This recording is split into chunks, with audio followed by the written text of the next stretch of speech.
After months of consultation, a poll, and even town meetings, the government has finally made a decision regarding the controversial lighthouse point in South Eleuthera. Our Lissy Bastien has the details in this report.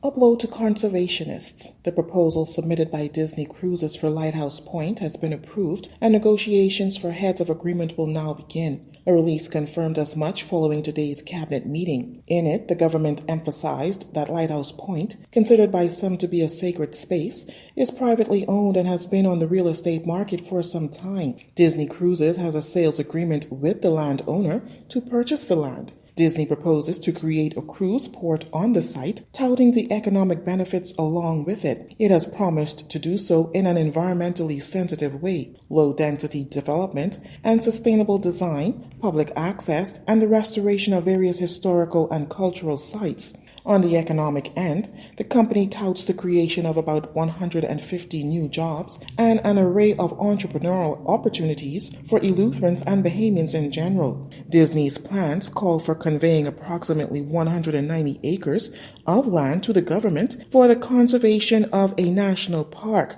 and Disney has secured the backing of a great number of Eleutherans. A recent poll found that the majority of those surveyed very much or somewhat supported the project. This, along with those who turned out in an impressive number at a town meeting in Greencastle, Eleuthera, insisting that this is their time. The government stresses that prior to the town meeting, the One Eleuthera Foundation and its partners held several community meetings in Central and South Eleuthera to promote its proposal. In the end, the group has lost out. The government in the release assures that it will ensure Disney's project is implemented in a manner that safeguards the environment and the interests of the people. The government is convinced that having taken into consideration the views of the residents of Central and South Eleuthera, it is satisfied it has made the best decision in the interests of Bahamians.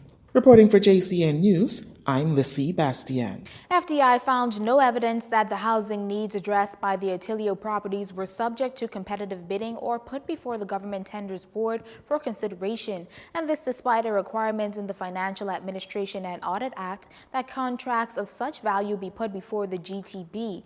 The audit also found that the ministry made over $124,000 in rental payments to Airfield Maintenance Services, another affiliate of Bahamas Striping, in lieu of Attilio. Now, because Attilio had only recently been incorporated and did not yet have bank accounts, it requested that finance make initial payments to AMS, and the ministry did just that. As of March 13th, 2018, the ministry had made approximately $160,000 in payments collectively to AMS and Attilio. Dwayne Ellis, a former financial officer responsible for processing the initial payments to AMS, stated that all such payments were approved by his superiors. However, neither Ellis nor the ministry produced any documentary evidence of payment approvals. After the lease were executed, Ellis recalled that Attilio submitted an invoice for apartment furnishings, which he rejected because the leases called for the apartments to include furnishings. FDI's own research suggests that the Attilio leases represent a questionable value for money, as comparable apartments for rent advertised online are listed for substantially less. The audit suggests that the origin of the Attilio leases are unclear. Due to the lack of documentary evidence and uncertainty surrounding the Attilio leases, FDI's examination raised significant concerns regarding the potential for conflicts of interest or other improprieties. And while the leases with Attilio appear to have been driven by an urgent need to house external consultants, it remains unclear why Attilio was selected as leasing agent rather than other potentially more qualified local agents that may have also had suitable properties available for immediate lease at a lower cost. Moreover, FDI identified no evidence that Attilio is licensed as a real estate broker pursuant to the Real Estate Act of 1996. And a big birthday for a New Providence teen, and the 18-year-old will spend it in jail. The accused was this afternoon charged with possession of drugs with the intent to supply. It's alleged that on Wednesday, October 17th, the accused, along with 24-year-old Shafara Lewis, conspired with others to supply 1.5 ounces with 1 gram of Indian hemp.